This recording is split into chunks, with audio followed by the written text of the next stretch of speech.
We're making red, white, and blue chocolate cookies today. This recipe makes a ton of cookies, 3 dozen to be exact. I will post a recipe card towards the end. Let's get started. To a big bowl, we need 1 cup of softened butter, 3/4 cup of sugar, and 2/3 cup of brown sugar. We're gonna give this a quick mix. Next, add in 2 eggs and 1 teaspoon of vanilla extract. Mix, mix, mix. For our dry ingredients, we need 2/3 cup of unsweetened cocoa powder, 1 teaspoon of baking soda, 1/4 of a teaspoon of salt, and 2 1/4 cup of all-purpose flour.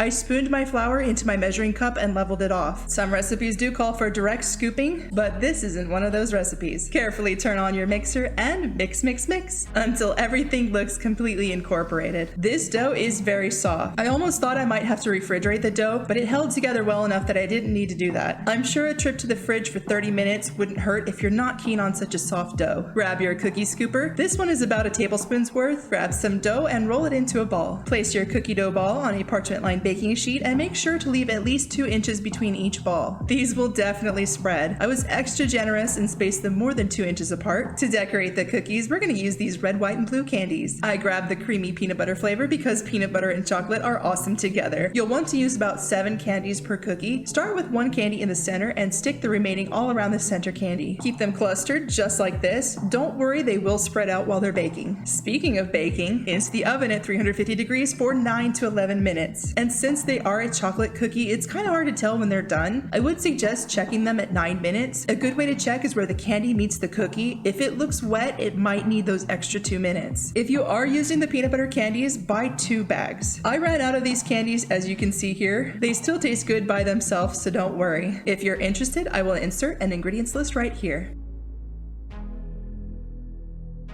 Thanks for watching, and if you like this video, I hope you give it a thumbs up. Don't forget to subscribe so you don't miss out, and I'll see you all in the next video.